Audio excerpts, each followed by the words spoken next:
আগের ভিডিওতে তো তোমরা দেখলে যে মা আমাকে চিতই পিঠা কীভাবে করা শেখালো। তো তোমরা এখন কি দেখবে জানো?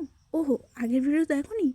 তাহলে আগের ভিডিও দেখে নাও যে চিতই পিঠা কীভাবে তৈরি হয়।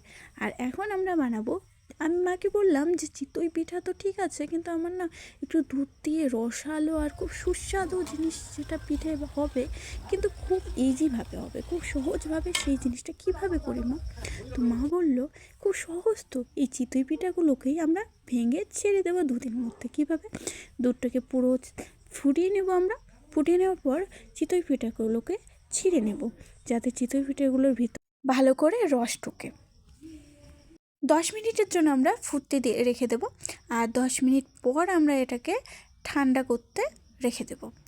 আর যখন তোমরা দেখবে ঠান্ডা হয়ে গেছে, উষ্ণ উষ্ণ গরম, ঠিক সেই সময় আমরা গুড়গুলো এখানে দিয়ে দেব।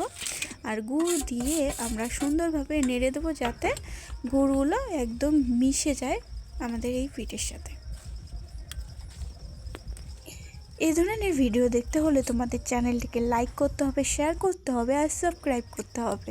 আর নেক্সট কী ভিডিও দেখতে চাও আমাদের জানাতে হবে।